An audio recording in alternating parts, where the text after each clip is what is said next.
All right. Hello, listeners. It's your boy, NotoriousSA, aka Steve Anderson, aka Mr. On Fire, because I have one of the most popular guests around.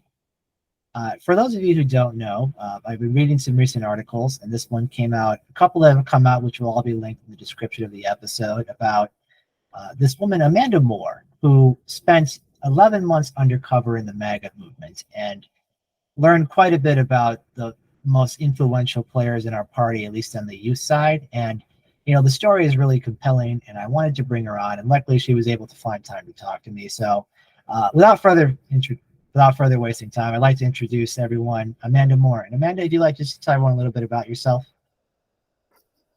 Yeah, sure. So I am. Well, what kind of stuff do you want to know? Hold on. Whatever you want to say. By all means, go Sure. ahead. So my life story, long background. I'm a former libertarian turned lefter than Bernie person. So probably not quite on par with the people that are listening right now. I have for many, many years, I worked in live events. I worked trade shows. And of course, during the pandemic, that was not really happening anymore. And I'd always kind of wanted to be a writer. So I figured I would go to some Trump rallies and write up little blog posts about them or something and see what happened. And of course, that led us to where we are today, which is here talking to each other.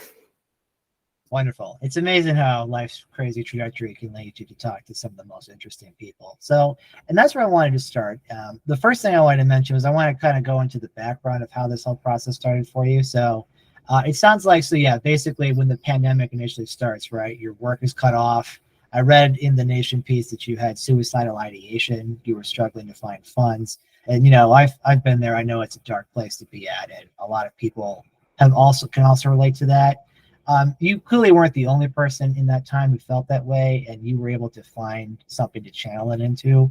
So I guess my first question is, how are you feeling now? It's been quite the roller coaster for you since 2020. Yeah, it is. So I was undercover from November 2020 to October 2021, and I got doxxed. And I knew it was happening privately before anybody that was around me knew. I was getting emails with my full name and address. And I just remember laying on the floor crying. I'm like, what am I supposed to do in my life now? This is my whole life. But obviously now it's much better because I'm writing about it and talking about it. But it was really devastating to have this goal. And I almost made my goal. I thought I'm going to go to Turning Point USA in December 2021. And that'll be my last event because I'm going to run out of money. Mm-hmm. And just before that last event, I got cut off. And so also feeling like I was missing the goal and not accomplishing what I set out to do really sucked. But now it's great. Now I get to argue with certain young Republicans on Twitter all day. And I get to write about them, and that's very fun for me. I do enjoy that. Yeah, it's a full-time job, clearly. They keep bringing material, and you got to keep talking about it, so that's understandable. I wanted to ask, so when you made the decision to go undercover, and when I was thinking about this, I was thinking about when I read previous stuff about Heath Ledger and James Gandolfini and Bryan Cranston, when they played bad characters and roles, right? They're in a way they're kind of being someone they're not, and they have to be that day in and day out and do it convincingly. And for a lot of them, it kind of messes with their brain because you have to kind of convince yourself in the moment that you believe these things to pass through. So when you're with all these young men who are espousing some of the worst things you've ever heard, right? You're just sitting there, and I know from reading that you kind of mentioned you basically suck it up and smile. What's it like to be in that mindset where you're putting on a face for everybody, but on the inside it's just kind of burning? What's it like to go through that? Well, I worked trade shows, like I said, for over a decade, which is basically just a full-time job of people talking to you like you're a moron. So I was really good at kind of compartmentalizing that. I would just hear the most ridiculous stuff at work, sometimes the most insulting stuff at work, and I would just have to deal with it. And so it was just a more racist version of that. Certainly not a more misogynistic version of that, because that was about equally on par. But I never, it never bled into my real life in a way where it's oh, I feel like I'm becoming more racist or I'm becoming more, misogynist or whatever. But what would be interesting is that when I would meet new people, I use my real first name Undercover, but I use my mother's maiden name as my last name. And I used a city that I used to live in. I used to live in Annapolis, Maryland, and I use that as my hometown. And sometimes when I would meet people, I would say the wrong name and I would say the wrong place that I was from. Like I would get the identities themselves, like the basic outlines, the identities confused, my real one and my fake one. But yeah, the more difficult stuff, I mean, I think that's probably why I was a good candidate to do this, because I'm very good at compartmentalizing. And so it was just very easy for me to kind of turn it on and off. For sure. And I remember this for me, this is back in the day, my other political consulting. When I actually worked on the Democratic side, I was a tracker for the DCCC. You know what a tracker is? Have you heard of the job? No. Basically, they give you a camera and you're just supposed to follow people around all the time until they say something. Oh, that sounds awesome. Oh, yeah, it was super fun. So lots of good times. Well, and it was funny because, I mean, this is 2015. So, I mean, this might be like we said, prehistoric now, but basically they gave me a fake Facebook account with a name. It was like George Smith or something like really basic, but it was a Republican Facebook account that was liked and into all of the local Facebook groups that were all Republicans in the area. So we were supposed to be able to use that to do surveillance on where they're going to be and what events they were going to. You know, I think when we all thought social media was a kind of still positive force that was going to do wonders in terms of connecting us.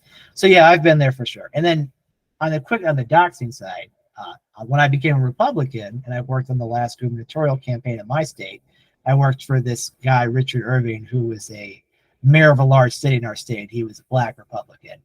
And when my number got leaked for people that it was to call in case you wanted to volunteer with the campaign, some of them leaked my number, posted online, and encouraged them to say awful, terrible things to me. Which, you know, you get the basic, you're disgusting, I hate you, you're corrupt, and, you know, everything up to kill yourself repeatedly, which is, you know, super good for your mental health. So I know where you've been, and it's not great. No, it's not fun, but it's crazy that they had you guys use your real numbers, like your own real personal phone number. That's wild. It was like, well, it was like a Google number I had, but it was like my own kind of Google number, which I had used for previous political stuff. But yeah, it was still mine. And I was like, whatever, I didn't really care. I didn't think someone would go and post it on Facebook and say, hey, everybody, tell Steve what you really think of the campaign and all the racist messages that would come after it. So that was not a great experience. But so as someone who, ironically, I work in this field and you're an undercover journalist in this field, and we're talking to the same people and have the same feelings about them. So that's why I find this so compelling. So diving a little bit more into the actual work that you did itself. So one of the things I was curious about, and I remember reading it somewhere, here it is, this is from that Mother Jones piece. But what if you weren't a journalist? Say if you had the skills of an amateur investigator and the ability to focus so deeply on a single subject that you almost lose yourself to it. If you had the time, the money, the resources, the desire, and general wherewithal, you could embed into something interesting. And during the pandemic, Amanda Moore found herself fitting the bill, which I feel is very compelling. It reminds me of a quote that I heard, I believe this is Andrew Breitbart, when smartphones came out, and he said, if you have a smartphone, you're a journalist now. And I find it interesting how you don't call yourself a journalist, but you basically went into this with, you know, what some of the most expert journalists in the past have ever done, which is have, you know, recording devices covertly placed and put on a face and being able to talk to people. It's really impressive. So was there anybody you drew inspiration from in terms of this? Like for other journalists who've done undercover work you looked at for inspiration, or you just sort of just, you know, go in without any forethought and said, I'm just gonna, you know, throw it in, see what happens? It's so funny. I really did not know what I was doing when I started. So I actually, you know, I just thought I was going to these rallies, and then January 6th happened. And then from January 6th, I was like, well, I'll go to CPAC. And while I was there, this guy recruited me into his organization, and that kind of, you know, made this happen. But it had not been my intention to be undercover in the manner that I was. But once I started reading the book. Oh God, I forget his last name, but he was a Mother Jones reporter, and he worked in a prison. I bought his book and I read that, and I was like, okay, if he can work in a prison, I could do this. I'm like, it would be nice if I had an outlet supporting me in some capacity, but prison seems way worse than this, you know? No kidding, for sure. but yeah, going in, I just, but I did have this background where I would go to a lot of protests and I would just kind of be there and record it. And I had a blog where I would write about it, and I would try to like walk that line of like, if a protest was something that I supported, I still, I would sometimes take a sign and just do that. But usually I would try to kind of just be there to document it, because a lot of these events would not have press. Like Black Lives Matter protests in 2014 did not have a lot of press at them. So I just wanted to kind of record things. And so I guess that is what I was planning to do, was the same kind of thing I'd done in the past, but in the past I'd done it for causes that I supported. For sure. And so that does lead to my next question. So yeah, I remember reading in the mention in these articles that that's sort of when you started going to these things around that 2014, 2015 time. Looking back on that now, like obviously we can look back and then compare it to the 2020, summer of protests and see that it may have just been a precursor to it. Do you feel like many of the issues that you saw in these places were just on the forefront of being discovered by like the larger consciousness of the American public, or did you think it literally required something like 2020? Because I remember those 2014, 15 protests, and they were a big deal, right? When I was in school and I went to a smaller state school in Illinois with more conservative leading people, and it was a, hands up, don't shoot, more like pants up, don't loot kind of attitude. So for a lot of people, that was the prevailing, and I don't think it got, I thought in 2020 when it was clear that they were protesting for real, valid reasons, like they're being murdered by police without accountability, you'd think you'd see a little bit more sympathy. But I feel like if anything, they've all kind of doubled and tripled down on it. What do you think? Do you see any kind of difference when you look back from 2014 to now? Do you feel like we've made progress, or do you feel like we're still kind of in that same kind of divided line? It's so interesting. I mean, there's like 6 ways to answer this. I'm not sure which way you're asking, but I'm going to answer. When I saw Sephora in 2020, it was like Black Lives Matter. I'm like, I lost a huge contract in 2014 because I participated in a Black Lives Matter march. It was like, literally, some people would be like, "You're a terrorist," and and then you have corporations being like, "Yeah, Black Lives Matter, whatever, who cares." What is going on? It went from being radical to positive to just standard run of the mill. Yeah, and I mean, in the aftermath of those marches, like there was a lot going on in Baltimore after Freddie Gray was murdered, and I would go up to court. Like the DOJ came, and obviously they like did their investigation into the Baltimore Police Department. They were like, "Wow, this is really messed up. This is a really messed up police department." But in the lead up to that, they would have all these community meetings, and I would go to them, and they would talk to people, and you would just hear horrific stuff. And at the federal courthouse, people would line up to see it, but they were all local, and it was all very strange because to me, it just felt like it wasn't really getting attention. Like you would get the big names of people who would be murdered, and Freddie Gray was one of those, and obviously Michael Brown, and then and the scattering around that, you would just have all these other cases that people wouldn't know about. And it felt like, it felt very frustrating. It was just, I couldn't understand. I was very into libertarianism at the time. It was a big part of my life. I was very active, and I couldn't understand. I thought this was our whole deal, is that we're libertarians. We don't like the cops. So why are you guys not out here with me at these protests? I don't understand.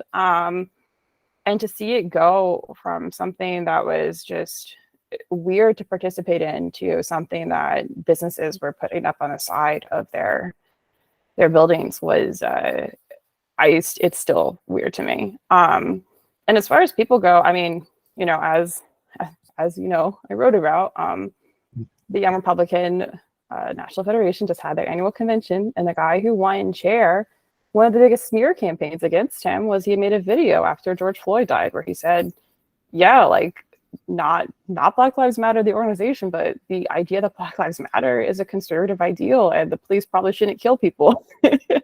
And it was a smear campaign that was used against him. So I think there's been some progress, but I don't know. Right. It seems like in the larger society and as a whole among maybe, Democrats and Republicans and independent leaders who all saw that, everything you just said was like, yeah, totally understandable. I mean, Black Lives Matter, the organization that bought the mansion and whatever is very different from the core concept that Black people's lives have been disproportionately hurt by the state through institutional racism and neo-slavery and all that other stuff, right? So like on the outside, the world is getting more tuned to it, but on the insular Republican world that I work in and you infiltrated, it's the opposite, right? Like it's a backlash almost, and being more racist and shocking is considered a plus. So, and I guess that will lead us into, so we'll actually get into your actual article then, the big thing that's come out, Undercover with the New Alt-Right. And then just real quick though, on a before side, on the libertarian thing, I did actually vote for Gary Johnson in 2016 as a way to maintain some Republican credibility without voting for Hillary Clinton. Although many of us did, and I probably should have in retrospect, but what's with the Libertarian Party, man? It's gone. I thought the GOP went off the rails, but the Libertarian Party's like, did a bunch of 12-year-olds just take over it? What happened? Well, what's interesting is that one of the people that I write about in this article, Gavin Wax, I mean, I have all of his private chats from 2014 to 2017, and he originally had started a libertarian blog, and the ideal in these private chats was to take over the Libertarian Party because the GOP would be too difficult. And James Alsop, who is a noted neo-Nazi at this point, he was, in those chats with Wax. And yeah, it is. I think sometimes Republicans ask me, like, what's your deal? Like, why are you so invested in this? And I'm like, well, partially it's personal because these are just the guys I met when I was undercover. But partially it's like, I watched this happen in my party. I left in disgust. I voted for Beyonce in 2016 because my residency in Texas was challenged because of my involvement in the Libertarian Party. Like the GOP in Dallas would knock on doors, and if you didn't answer, they would dispute your residency, and they did it to me. So my vote, I know, didn't count, but I was kind of relieved because I was like, I don't really love Gary Johnson, but I'm never voting for Hillary Clinton. But yeah, I watched it happen in the Libertarian Party. They're lunatics. They're posting the 14 words on Twitter. They are out of their minds, and those are the same kinds of people that would like to do the same thing to the GOP. I know. It's like the joke of 2015 and 2016 was that those things weren't funny. And it seems like a bunch of people didn't get the joke. And they became adults. They're like, yeah, just post it on Twitter. Why not, right? Make it the official party stance. That's totally fine. And other people who are like, what is wrong with you kids? It's not funny.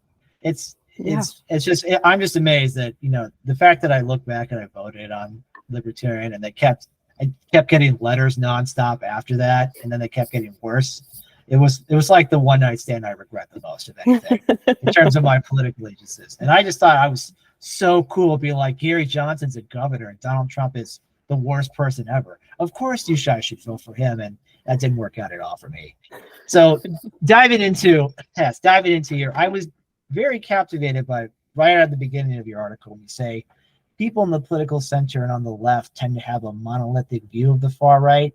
In reality, is an expansive ecosystem that includes neo-Nazis, Christian nationalists, conspiracy theorists, anti-government militias, and white nationalists. And I thought it was very true because, at least in the civilized world I live in, I don't necessarily have to see all these people all the time, but in the more offshoot version where some of these people have to go to get support, these people are here. And you think that Christians who go to church every day and neo-Nazis would not find themselves politically aligned, but in this particular version of the right, they have, because it seems like the older churchgoers are convinced that the world's falling apart and Donald Trump's the only person that can save it. And the neo-Nazis are like, now is the time for us to install that racial order we've always wanted, because Donald Trump doesn't care about anything except himself. So we just say, hey, Donald, you're the best. By the way, can we have Nazi stuff? They'll be like, sure, whatever. You like it, right? It really amazes me that in the time that I've been involved with this, I've seen perfectly rational adults either lose their minds or give into stuff that I know they thought wasn't true or become to believe it that it's true. And I know in the same article you mentioned, when you talk to some of these people and you go behind the scenes of these parties, there is no mask that comes off. It's all one and the same. So what's it like when you're talking to someone and I genuinely believe QAnon? Like, what goes through your mind? Is it any kind of sympathy a little bit? Do you feel like, depending on the person, do you know if they're easily, do you feel like they're easily persuadable, or if they're more of a huckster? So something that's not in the article in the Nation is that I went to about 50% QAnon events and 50% fascist events, which were usually riding the coattails of mainstream GOP events. And it would be people who were older. It was exhausting. So I was raised evangelical. My dad still believes that his pastor raises people from the dead. It's very tiring. It's exhausting. Everything is, it's just a lot. Nothing can ever just be, right? Like you can never just watch a movie. You can never just listen to a song. There's some conspiracy about it. In some way, it's satanic. I would listen to the QAnon people and the cadence in which they would speak and the things they would say. I would just like, oh, am I back? Am I 7? Am I back at Wednesday night, church? Like, I remember there was one thing in particular with masks, and it was like the masks are full of poison. They are literally what's killing us. And this woman went on this rant about how she had tried to tell that to a guy who worked at a gas station in the middle of the night. She put his mask on when she came in. And she was like, he was really annoyed, but we have to tell people the truth. Even if they hate us, we have to save them. And I'm like, wow, if you just said save his soul, it would be literally the same as being told, you have to go preach all of the time. Even if people hate you, you have to save their souls. And it's a very same, kind of thing. And then she went on a rant about the Epigiven ship and how it was a satanic drawing. And it was a sign to child traffickers and all of this stuff. And again, she's like, we have to tell people these things. We have to save them. And it's a lot. Obviously the people who are in charge of QAnon stuff are terrible people. They're running these conferences that are $1,000 a pop. They're like, crazy lunatics who are basically encouraging people to completely reject medicine. I mean, I would be at stuff and they would be like, if your kid breaks his leg, you really should reconsider taking them to the hospital because they might kill you with COVID at the hospital.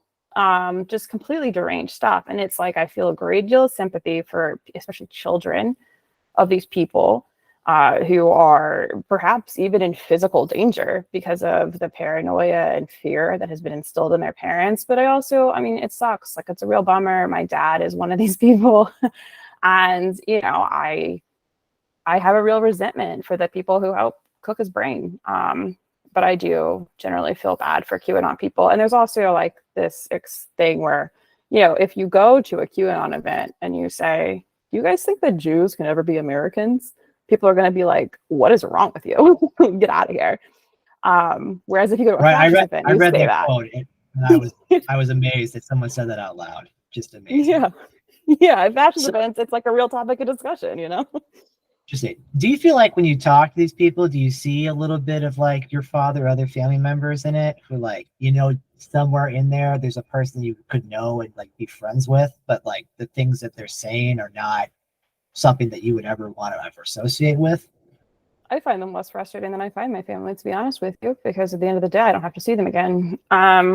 It's, I can have a conversation with these people, like, and I could undercover, have conversations the way that I just actually cannot do with my own family because, first, I'm not undercover with my family, but also, it's like I can turn it on for strangers in a way that I couldn't for my family. But yeah, I feel bad for the people who are swindled by the QAnon stuff. For sure, it's caused money's lost, families have broken up. It's a real huge problem that it's almost like, we laugh at it as a joke, but it's like you see whole families get sucked into it. Like you say, children 7 or 8 spewing what their parents tell them to say, and they're saying things like Joe Biden's a pedophile, and it's like, you're a 7-year-old, you shouldn't even know what that means or have that word in your vocabulary, and yet the parents are like, no, you have to say the president of the United States is a pedophile in order for you to be my son. And it's like, I don't know what gets you to that point, and I feel really bad for a lot of these places or these people that do, because like, it seemed like in the pre-pandemic, pre-Donald Trump world, it would have just been your average, maybe evangelical, slightly kooky family that, maybe they didn't let their kids watch Harry Potter or something, but other than that, they were fine. And now it's like, don't put your kid in government schools, don't use vaccines, right? Don't trust anybody. Like, that is a massive break of trust in the matter of years, and it's very disturbing. Yeah. I what met a really woman. go for it. Oh, so I met a woman and at a QAnon event, and she told me, she was like, "Yeah, I'm getting divorced from my husband." And I'm like, "Oh, I'm so sorry. What's happening?" And she goes, "He doesn't believe that Trump won the presidency. He says that Biden won." And I was like, "You're getting divorced?" And she was not like a young woman. She's like, "Yeah, we've been married for like 30 years." I'm like, "Oh my God, like that is crazy." So yeah, Breaking up a 30-year marriage, that's crazy. yeah, What's also crazy, leading back in, is one of the other things that stuck out to me was when you wrote, some of the neo-Nazis and fascists I met undercover in 2020 are working as congressional campaign staffers and helping to form congressional caucuses. So it's not like, they're just trolls on the internet. They're in the halls of power with the party that's now currently in the majority of the House of Representatives. That is a terrifying thought, especially with Kevin McCarthy, who will literally give away anything to anyone to maintain the speakership. I'm very worried that these racists and there's like, the congressmen who are idiots, whatever, but like they're smart social media racist staffers who are learning how the system works. That really scares me, because that's a way to ingrain yourself. And it becomes, like, I feel like America's made all this progress trying to root out these hardcore institutional racists from, like, very 50s, 60s style. But that's what some of these kids seem to want, and that's what they're trying to implement. And the other thing, and this is where I lead into this, they've created a social maze that's almost impossible to trace unless you're invited to become one of them.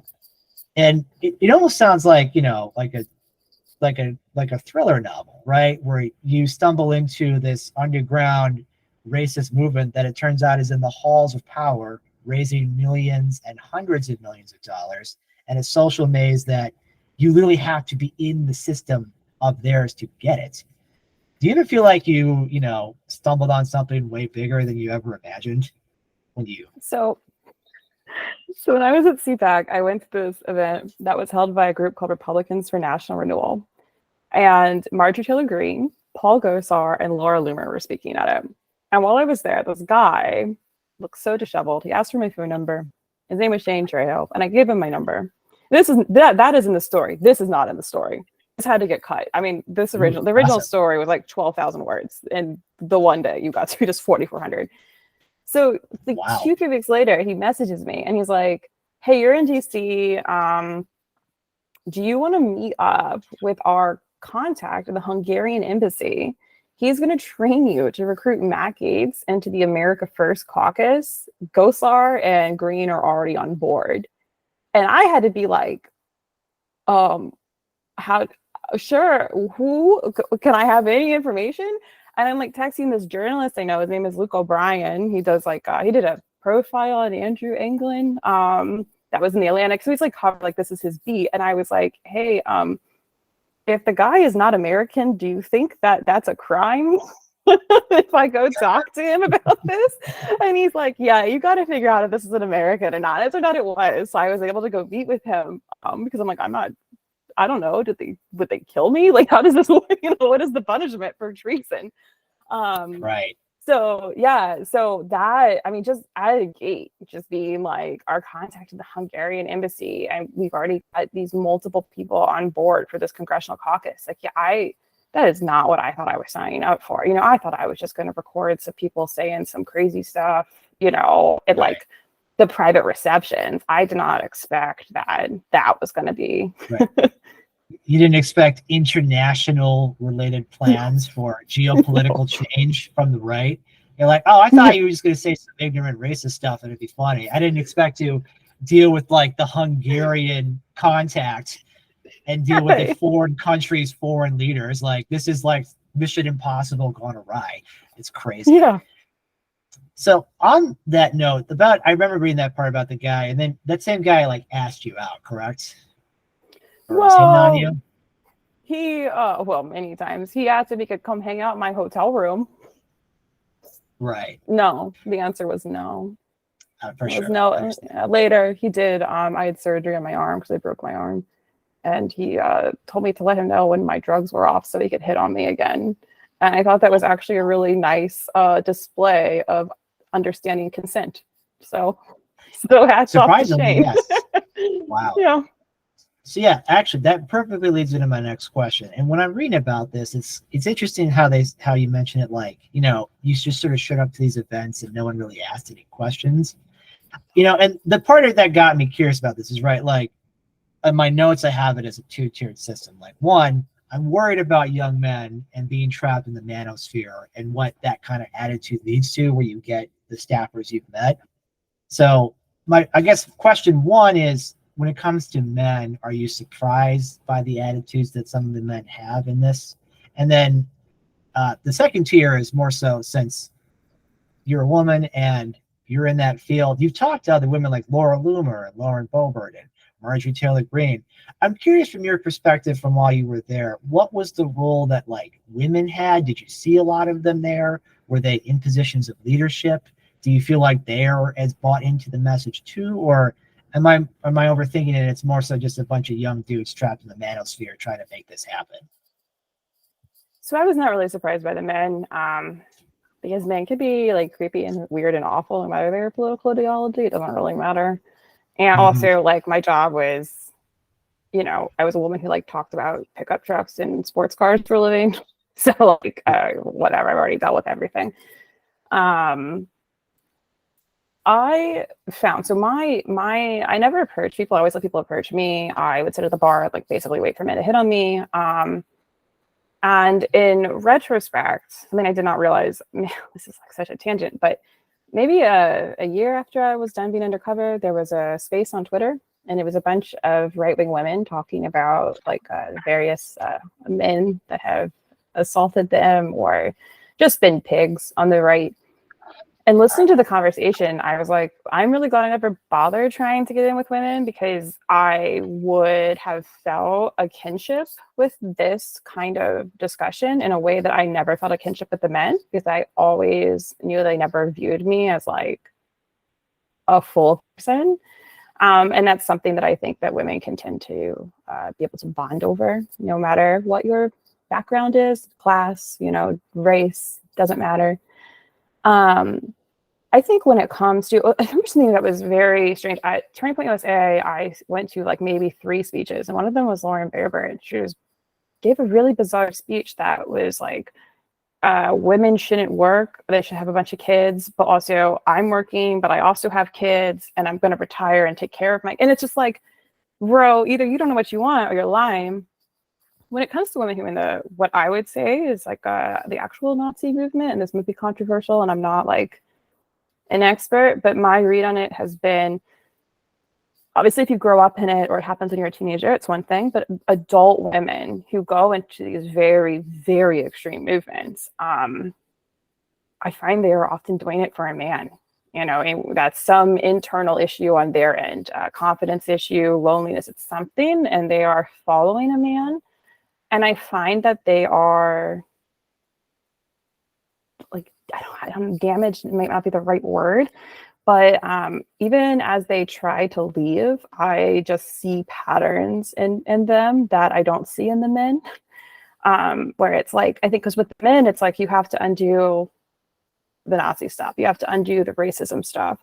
But with the women, you have to undo all of that. But then you also have to undo like this issue that instead of making you turn to like a woman white power movement or creating a woman white power movement, you also have to figure out like what made you susceptible to following this guy, which is different than what makes you susceptible to becoming a Nazi, right? Like it's an extra step you have to do. And so I don't know. I think some of them are just younger, and you know, it's a lot of like, and then we had this in libertarian movement, a lot of like pick-me's, where you're like, oh, I'm not like other girls, you know. I think a lot of them probably start off like that, but you know, if you're over 25, there is a lot more to unpack with you than I'm capable of doing. I would say too, with some of the younger ones, I went to one event it was American Populist Union, and after they had an event on Hitler's birthday, they had to change their name to American Virtue. And there were women there. There were not many. One of them, I mean, they were very rude to the women, the younger women who were there, the ones who were their age, like early 20s. They were very rude to them, but they were there and they were supportive, just not too many of them. Wow.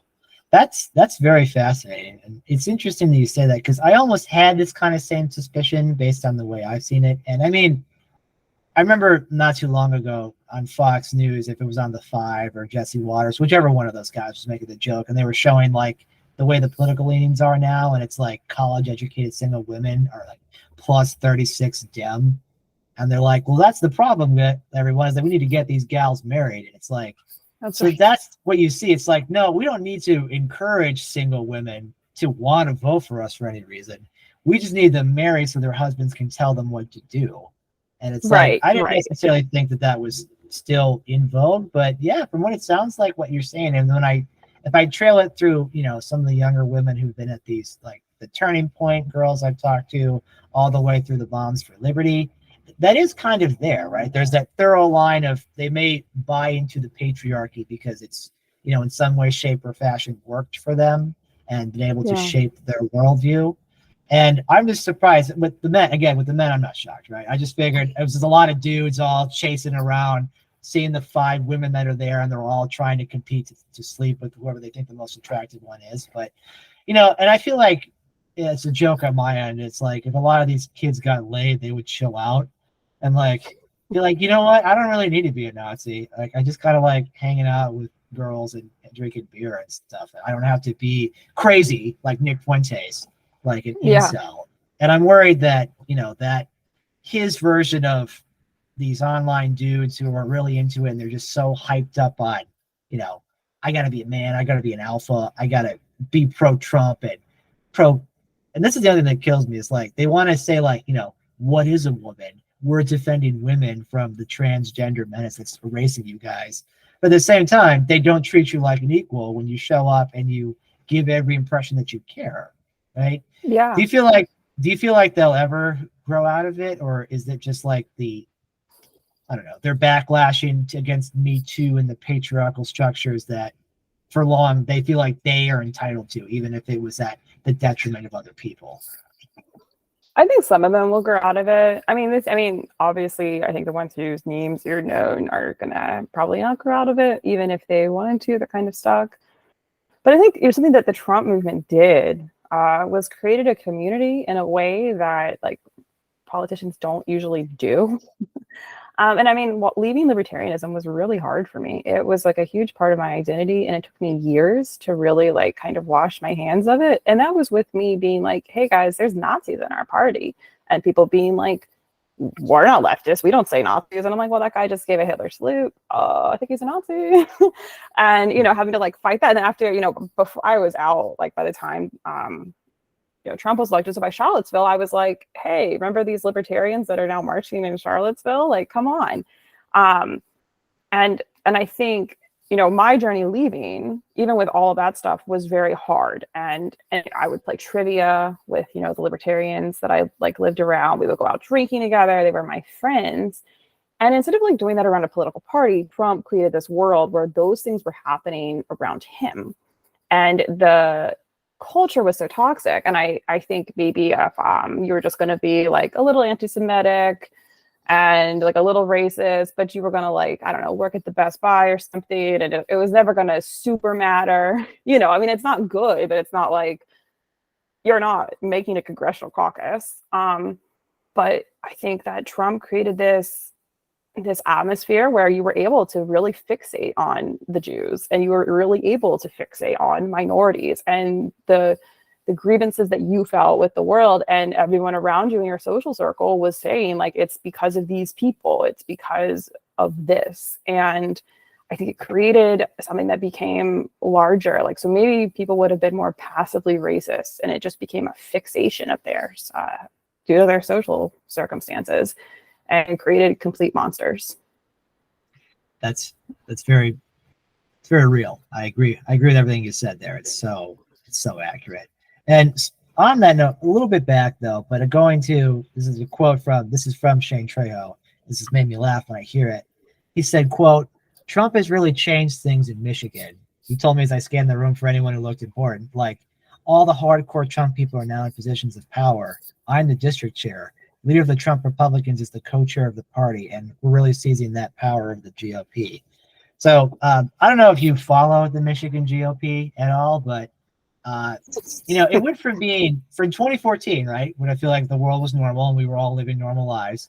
They had control of like the governor's mansion and the both house of the assembly, and they were, competent people who they didn't like everything everybody did, right for work, all the old 2010 Republican stuff that we used to like and now we don't anymore.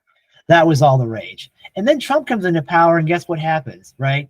The entire state, the backlash is so big. You now have 4 Democratic women running all the executive branches. They control both houses, and the Republicans are having fist fights at meetings, breaking dentures, and now they have like 50 grand in the bank. So even if they're quote unquote, and this is what kills me, right? Like, I listen to conservative radio, not because I really enjoy it, but because many clients that I work for do.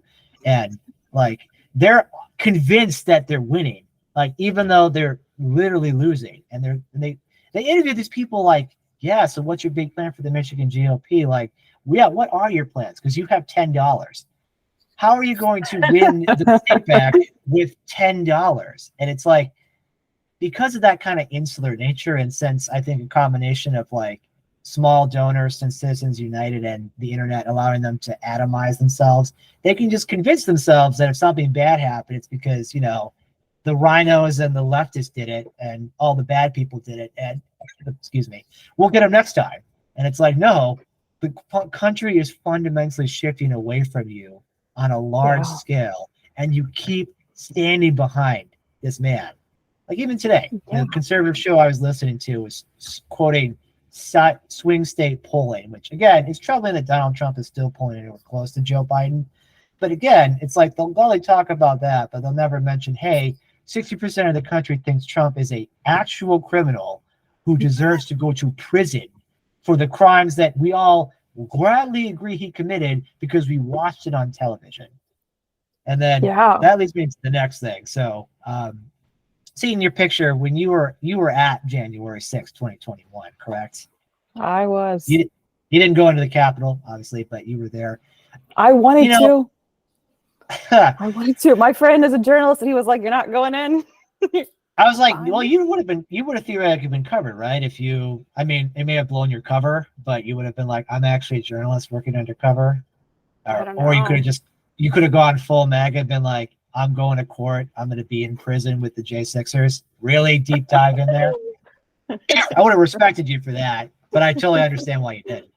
What was it like there, right? Because like I know when you talked previously leading up from 2020, you talked about how scary it was, and to me it was like I get it, right? I heard them all laughing, but I thought like they're all just super pissed because presidents don't normally lose re-election, but Trump did for many obvious reasons, and they're really mad. They just thought they would get it, but you know what? They'll get over it. And then it didn't stop. Like Parler kept posting up, Facebook groups kept posting up, stop the steal. This is happening. We're taking the country back. And it's like, what was it like being at the epicenter of all that? Because I watched TV and I was livid.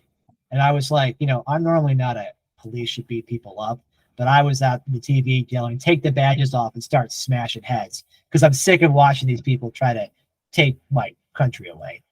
So, but that's just me. I don't want to get too mad. What was it like for you? It was crazy. So at the December 2020 Stop the Steal rally, I just remember this woman telling me a story.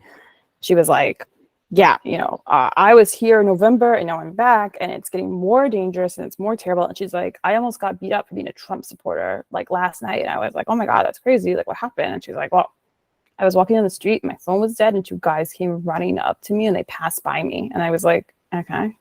And she's like, yeah. And I go, okay, where's the rest of the story?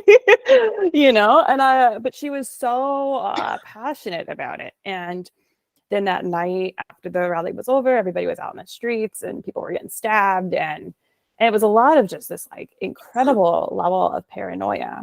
And I was obsessed with it. I kept telling all of my friends, I'm like, this is messed up. Like something's going to go down. And that was, independent of like, you've got people on like the Donald.win, like posting like, here's what you have to buy so you can poop in buckets, camp out for the camp, like whatever. So like those things made it worse. But having my actual experience on the ground was like really what made me worried. And then on the 6th, there was just so much hate. I mean, like when you go to these Black Lives Matter marches, you know, or when I've been to them, it's not, people are angry, but there's also people there who are like, you know, like actually leading prayer circles and like talking about ways to better their community and stuff like that. You have like kind of a mix of everything. But at January 6th, everybody was just so mad. I've never been around so much hate in my life. Everybody who wasn't one of us was one of them.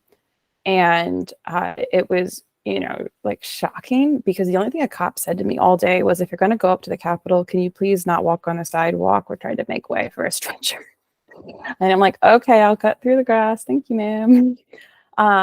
Whereas in June 2020, I went to literally one Black Lives Matter march in all of 2020. And it's the one where Trump had us all tear gas to hold a Bible upside down.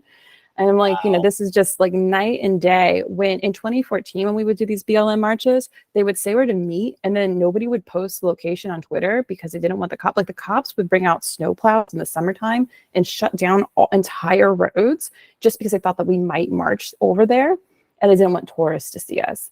And meanwhile, they're just like literally rolling over for these people. And you know, as we were marching forward, there's like old ladies and like little kids. And Proud Boys are coming out of the Capitol, and they've got, or well, out of the crowd, because we couldn't see if people were in or not. And they're tear gassed, and it's like a medical emergency. Everybody's back up, and then like we're still marching forward. And it's, you know, why are we not concerned about whatever made this guy look like that? I'm concerned, you know. Right. And then they had their shofars because they were gonna, you know, do the Jericho march and march around, and then I guess everybody, the building was going to fall down, everybody was going to die, and Trump was going to be president or whatever they were going for. And so in my audio from it, it's just like all of this like screaming hate, and then like shofars blowing like every like minute and a half. And when we were leaving at some point, so I ran into somebody I knew from Mother Jones who told me not to go inside. And when we left, he was saying like, we're leaving, we're not war correspondents, this is ridiculous, we got to get out of here. We were walking away, and I was in a shirt, I don't know if I can swear, but it was like no, I was not wearing a swear shirt. I was wearing Biden, not my president. I also had an F. Joe Biden hat. I was gonna say, please swear. My podcasts are all explicit, so by all means, go ahead, unload if you feel like it. Yeah, I went with all the anti-Biden stuff instead of the pro-Trump gear when I was undercover, because I was like, I can't. Smart. That's a line I can't cross. Yeah. Smart. And there was like a woman, and she was walking toward the Capitol, and she was in all black, bulletproof vest, and a black hat, and she had press written down her leg, written down her arm, and I mean, she was like NPR or something. And people were like, "That's Antifa, that's Antifa," and I'm just like, "Oh my God, you guys are deranged!" Like, that's just what press looks like in a war scene, which is what you have made it here. Right. Yeah. And like the next day, I lived behind the Capitol, and I was out by the Supreme Court, and this guy walked past. He was obviously like one of my neighbors, though I did not know him. And he was like, "You guys are fucking traitors. You're fucking traitors." And everybody lost their minds. They're like, "Just go back to China if that's how you feel. You can live in communist China." And it's like, you just tried to overthrow the election like yesterday. Right. What? Like, did you not forget about the coup that happened like 22 hours ago? Because you were there. You're still in your shirt. Like, you're still in the shirt. Like, you're literally in the "I'm at the coup" shirt, like talking about the coup. Like, we almost did the coup, guys. How cool was that coup? And don't forget, there was a merch tent at January 6th, because that's where I got my "Meet Biden, not my president" t-shirt, was at the J6 merch tent. Yeah. For sure. Those merch people, man, I know a lot of them weren't Trump people, but they knew that people would buy those shirts anyway. So I got to respect my guy was. He came up from Kentucky. He had a whole business going on. He was a real dedicated guy. That's awesome. Good for him. I'm glad he was able to make some money off of it and maybe make some cool clothes along the way.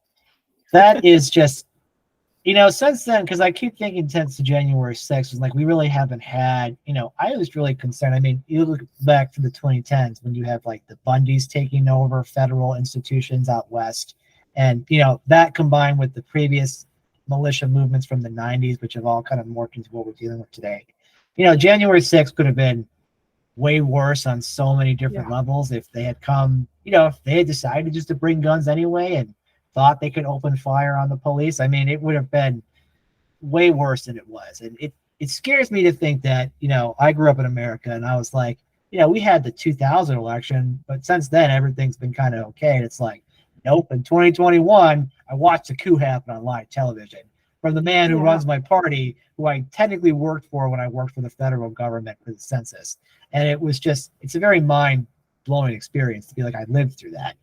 I watched a, granted, not successfully well thought out, but still the boldness to attempt in any way coup, of which, the former president's now facing 91 felony charges.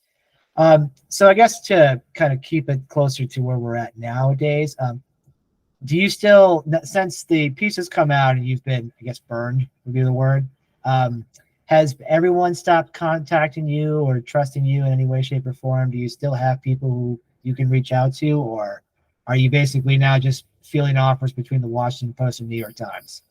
Oh God, my Twitter account is so unprofessional. It's so funny. Yeah, I mean, the thing is, everybody I met undercover me. Actually, when I got doxxed, there was like a QAnon conference I was supposed to be at that weekend, and they were like giving speeches about how terrible I was. Pretty funny. Wow.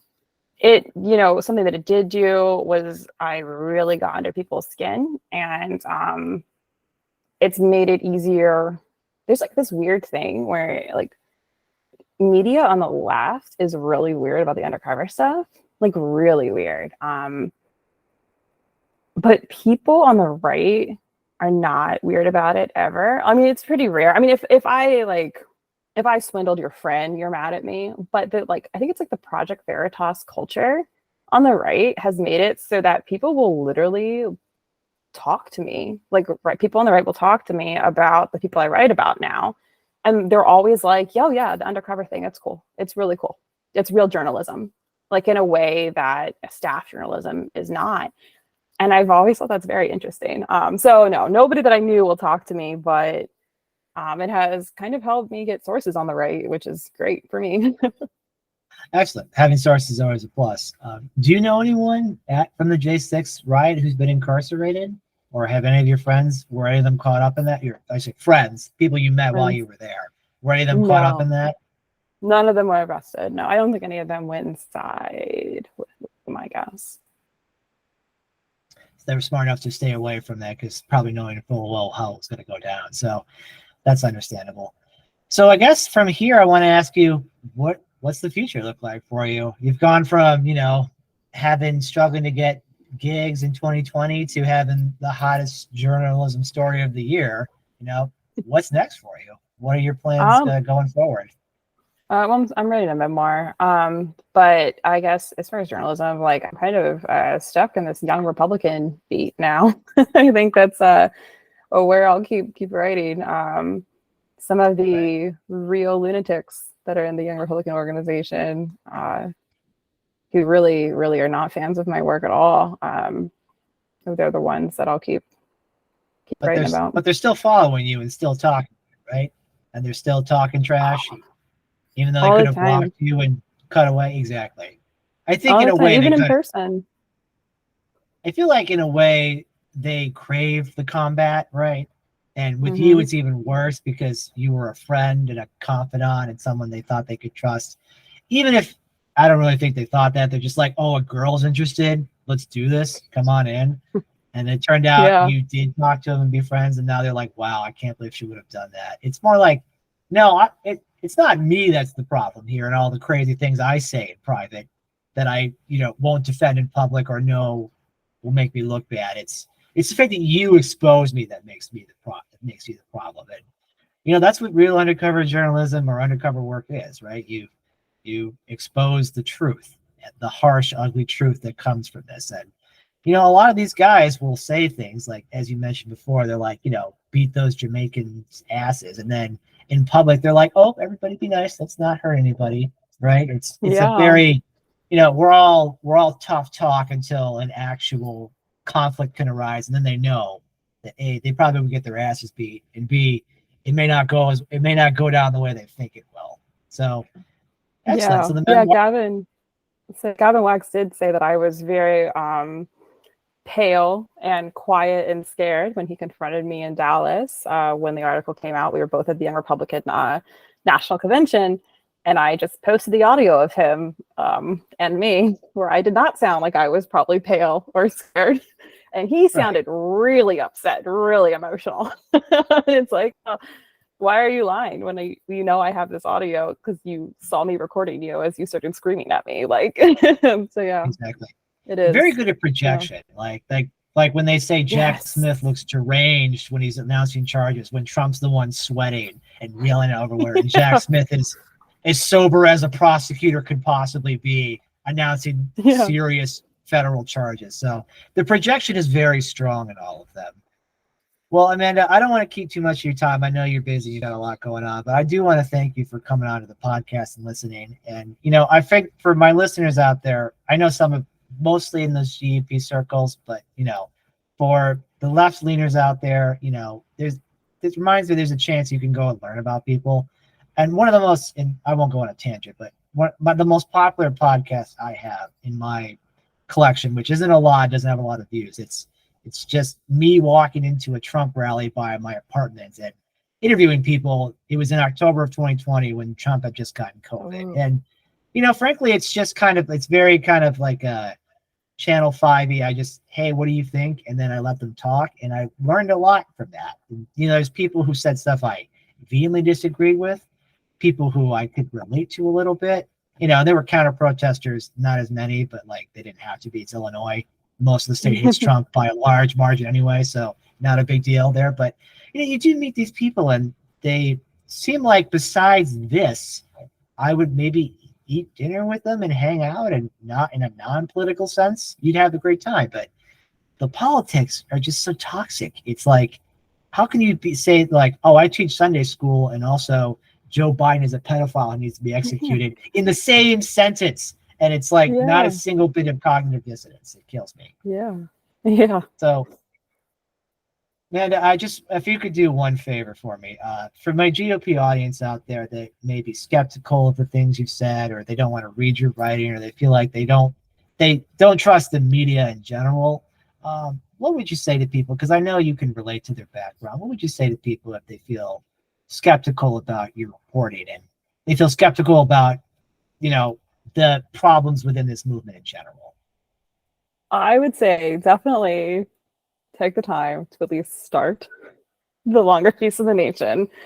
Because it's like I said, I writing about these people on the right, I'm really 100% relying on Republicans who are either disgusted with MAGA and Trumpism. And I don't mean necessarily with people who support Trump, but with what the MAGA ethos embodies, the loud, brash, rude assholes who are trying to take over the party. I write for a left-wing audience and a left-wing paycheck, but I also understand in my writing that if anything's going to be done about these people, it has to appeal to people on the right. I can't essentially take cheap shots or things. I can't say things that will alienate the right in a way that will make them look down on my writing.